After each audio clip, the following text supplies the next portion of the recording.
In this video, I'm going to show you how to find private label product ideas on Amazon using Helium 10 in a way that you probably have never seen before. Now, before we jump into the strategy, let's talk about a mistake that many new sellers and existing sellers are making when it comes to product research. The problem is that most are looking for opportunities without considering their budget first. They see some guru on YouTube with a video about how to find products doing $50,000 a month on Amazon.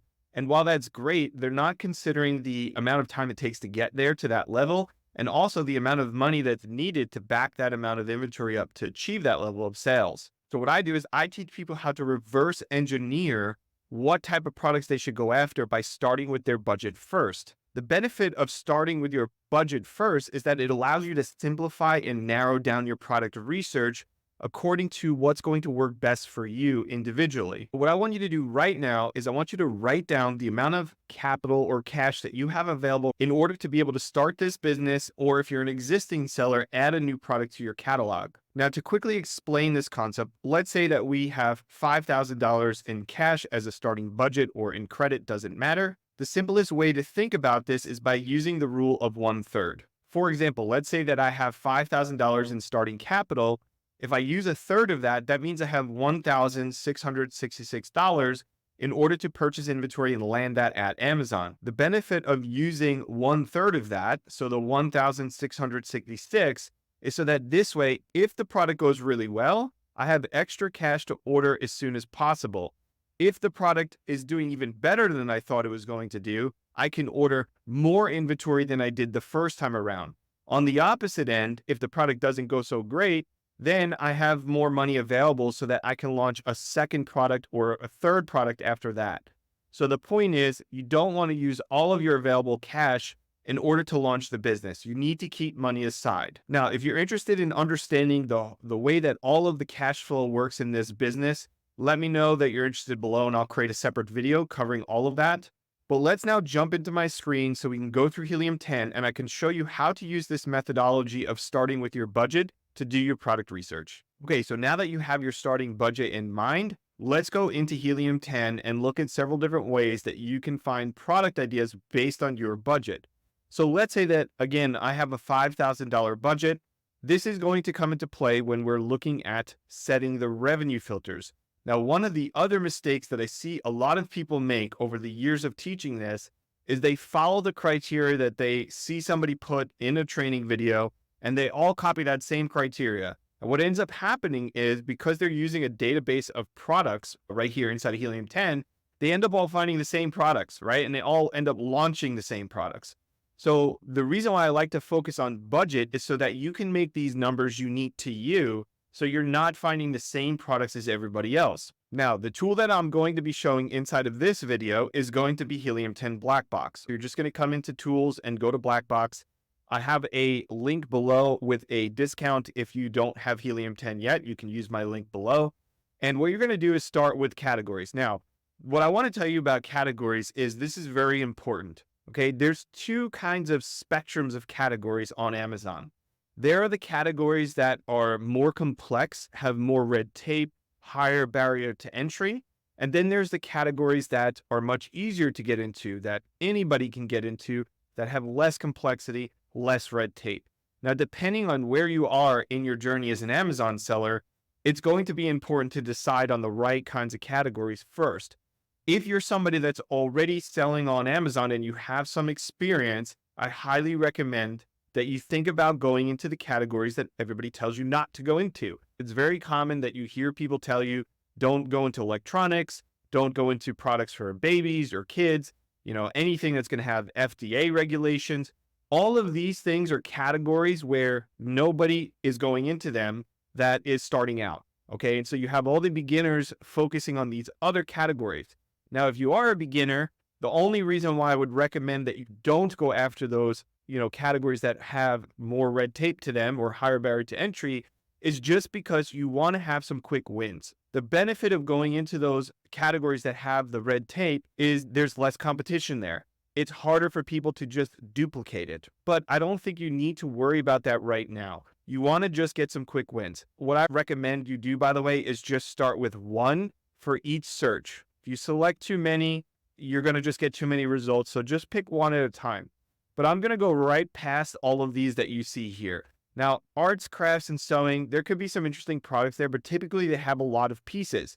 A lot of pieces means that the quality control during your inspections needs to be on point, because when there's a lot of pieces, that means there's chances of customers receiving products and missing pieces. I'm going to go straight to something like home and kitchen. It's one of my personal favorite categories. It's where I've made millions of dollars on Amazon.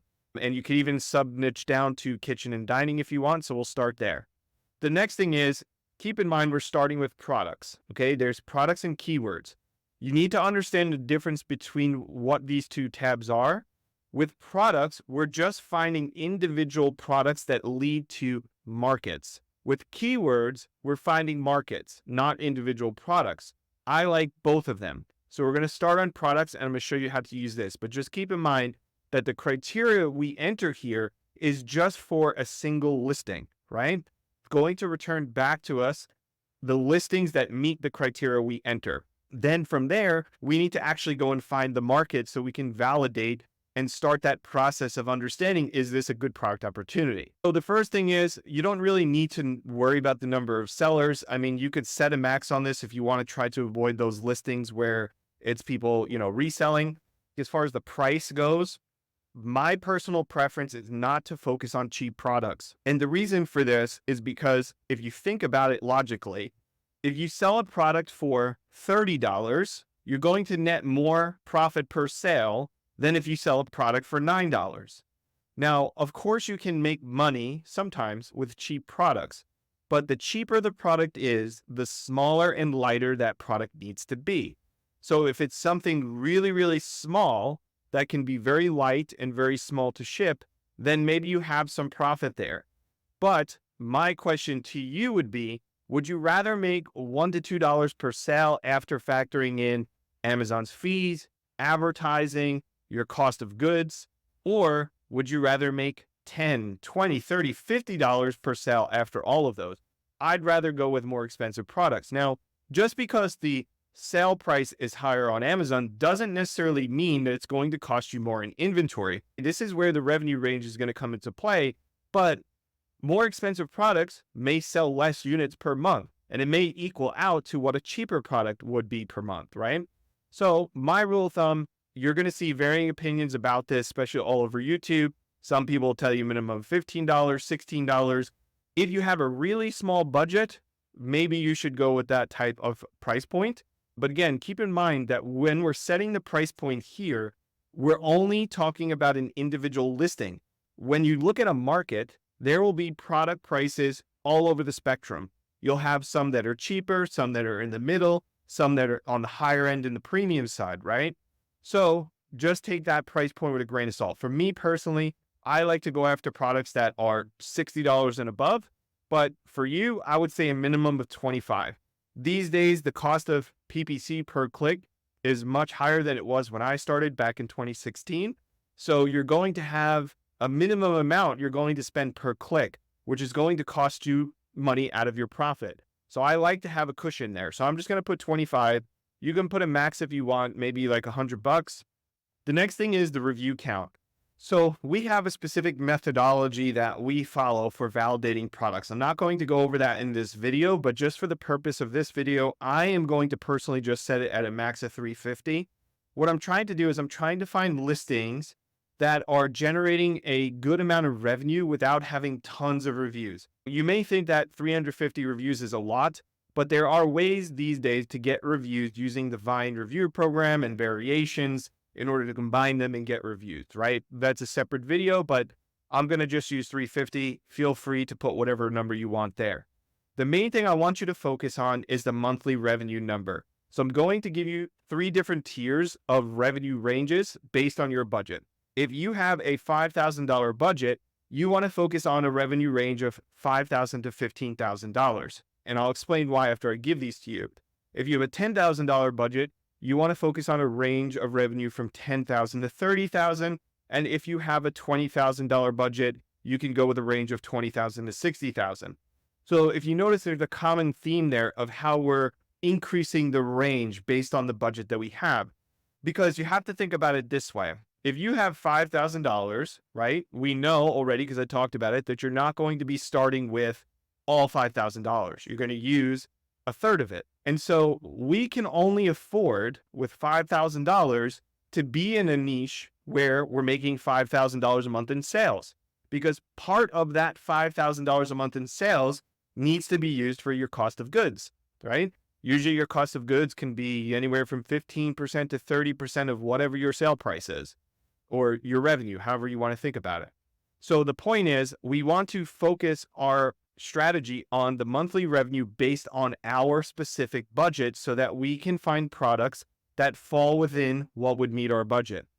Now, the reason why we're doing 5 to 15,000 is because of the fact that in a market, there's going to be products that are doing better than others. Some are newly launched, some have been there for a while. So we don't want to keep it too tight. We want to keep a range, okay? So we're going to go with 5,000 to 15,000. I don't do anything with BSR. We already set our revenue, so we don't need to set anything in sales. The other thing I like to do is that if you are a beginner, I would start with small standard size and large standard size. Let me just move this over here so that this way you are going after products that will be cheaper to ship, okay? Now, the next thing is I like to focus on FBA because that's how we are going to be fulfilling our orders. Next is variation count. I like to put a max of 3, and I'll tell you the reason why. This is because if you don't set a max, you're going to get results for products that have tons of variations. And depending on where you are in your journey, it can be very expensive to launch into a market where it requires lots of variations. Let's think about something like bedding, right? Let's talk about bed sheets. So if I'm going to launch a product around bed sheets, I'm going to need to have multiple different colors. And in each of those colors, I have to have multiple sizes. I need to have for a full-size bed, a queen, a king, California king, so on and so forth. So before you know it, you have all these different variations you need to launch.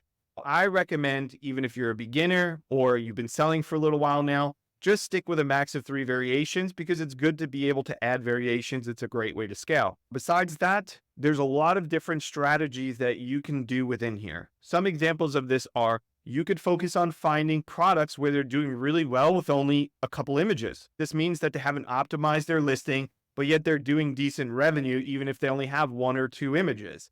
So that's another thing that you could set here.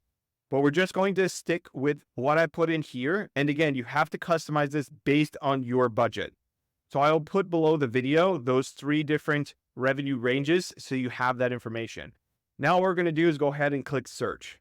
Okay, so what happened here is we got no data, all right? And this is why we start with one individual category at a time so we can edit our filters and iterate from there.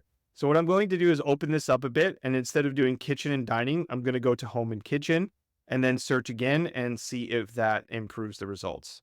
Okay, perfect. Now we have a list of 500 items here, right? So plenty of items to go through.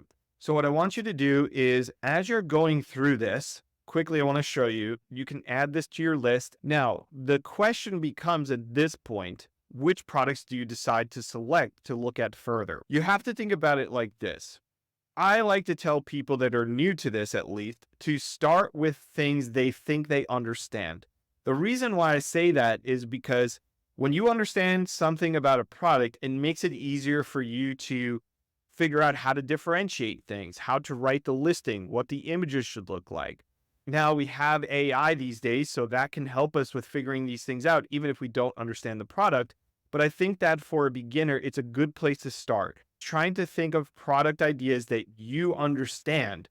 Okay, so now that we have our list of ideas here, the main question most people always have is, where do I start? Which products do I add to my list? Which products do I skip? Okay, so let's talk about that a bit. I don't think there's any right answer here other than you need to think logically as you're going through this list. Does this seem like the type of product that I will be able to add some value to? Let's take this, for example, a throw pillow. You can just think logically, there's probably a million throw pillows on Amazon, and something like a throw pillow is going to be based on somebody's preference. What's going to match their decor on their couch, in their house, in their living room, in their kitchen, wherever they're putting it. So it's kind of hard to differentiate other than creating some different kind of style. So it's not really a great idea for a private label product. Now, towel racks for a bathroom, I don't know. Maybe there's a way to make this design look different and be able to compete. The point is, at this step of the process, you need to think about it like a funnel, okay? You're trying to start up here at the top, build a really big list of ideas that you're going to funnel down later. So don't overthink it too much. People get in analysis paralysis at this point, and they skip over ideas that would probably be good to add to their list. So just try to think about it logically as you're going past these, and you can hover over this in Helium 10 to see more information. But something like picture frames, just think about it. There's so many picture frames. It's not going to be something that you're going to come in with this brand new idea and dominate the market. So you got to go through this one by one and just add anything that's interesting to your list, because what's going to happen is we're right now just looking at individual products. We don't even know what the exact market is. This will lead you to other product ideas as well. So think about using Helium 10 products as just kind of a starting point to find even more product ideas. That's the goal behind this. However, because we've already put our revenue filters in, we're finding products that are meeting the criteria of our budget. This means that at some point, when we're in the market analysis process, we should be able to find markets that match with our budget. Okay, and that's something for a later video, but I just wanted to show you how to think about this by starting with your budget. Not just putting in some random criteria you saw somebody on YouTube put in, but we're doing this based on budget. That's for the products tab. Now let's go into the keywords tab. Remember that the difference with the keywords tab now is we're actually finding the keywords that people are typing in on Amazon. This is what is a market or a niche. So that means that what I want to do in this process is I want to find those keywords that have high buyer intent. What does buyer intent mean? Let's think about this logically. Let's say that one of my hobbies is fishing, which it's not, by the way, but let's say it is, okay? And let's say that I'm in the market for a new fishing pole, but I don't know anything about fishing poles. I have no idea which one I want yet, and I'm just kind of in browsing mode. What's the kind of keyword I'm going to enter into Amazon? I'm going to just go to Amazon and type in fishing poles so I can see the different kinds of fishing poles that are out there, right? But once I understand the different kinds, and let's say I come across one that is telescopic, right? So a telescopic one is one that you can fold down like this so that you don't need to have a roof rack or some other way of taking a really long fishing pole with you.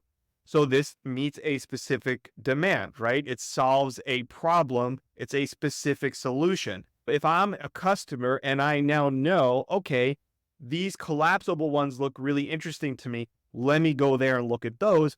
I'm then going to search on Amazon for collapsible fishing poles. Right now, I've taken the same broad niche and I've now focused down to a specific solution, a specific problem I am trying to solve, which is I want something that's collapsible, so it's very easy for me to take it to wherever I need to go without having to worry about putting it on top of my roof or sticking it out the window. Or maybe I don't have a big car, right? I have a very small car and I can't really fit a regular size fishing pole. So those buyers that are typing in those keywords, they have higher buyer intent. They're already further down the funnel, meaning that they're no longer in browse mode or window shopping mode. When they type that in, they know the exact type of product they want. So that's how I think about keywords. This is actually a hard concept, especially for beginners to understand, is that way of thinking about keywords. You have to think about the way that you shop on Amazon. So always try to put yourself in the buyer's position and not just thinking like an Amazon seller, because the way you shop on Amazon is very similar to everybody else shops on Amazon when they're ready to buy. The reason why Amazon is so great is because people are coming there searching for things that they're ready to buy. So we want to find those buyer keywords, the keywords that people are ready to buy on. High buyer intent. It's very specific. It's not very broad. That's how we're going to structure our search here. So the way I like to approach this is the search volume. At the end of the day, you have to realize that the search volume here is just an estimate. If you want real search volume directly from Amazon, you have to go to Amazon's tools. All right. That's a separate video, but these are estimates. So I don't worry too much about setting some kind of specific search volume. Search volume is a very poor metric in my opinion, because it's only the search volume for a specific keyword. There can be 10, 20, 30, 50, 100 different keywords that are all very relevant for a specific niche that add up to a lot of search volume. So use this metric with a grain of salt. I am just going to literally put a minimum of, you could put 500, 1,000. I'm just going to put 1,000. Again, I don't want you to be tied to any specific criteria. I want you to think on your own. Otherwise, you all find the same products, right?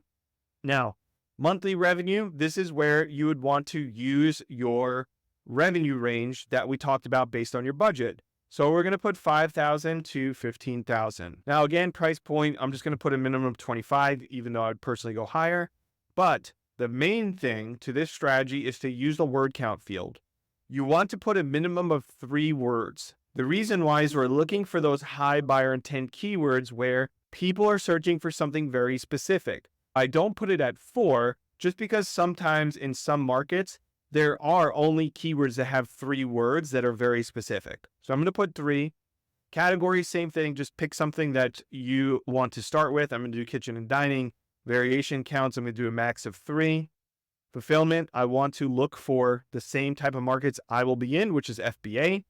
And there's a lot of other filters here that you can play around with that can lead you to different results. One of the things I actually like to use here is that so what this filter is right here is the minimum and maximum number of the top 10 ranking products in the keyword search results that have less than selected number of review ratings. So if you think about this, if I put here less than 75, 3, for example, you can put any number you want. But what I'm telling Helium 10 here is I want to see markets where there are at least 3 listings in the top 10 search results that have less than 75 reviews. Why is that important? Because it tells me that I can enter that market and rank to the top 10 very quickly without needing tons and tons of reviews. So that's another little filter that I like to play with right there. The other one is title density, but I will create a separate video for that because that is a unique strategy in and of itself. But again, remember, what we're focusing on here is we're trying to find markets that meet our specific budget, not what somebody else told us on YouTube to do, just our specific budget. And then we're going to click search. Now we have 96 phrases, which is amazing.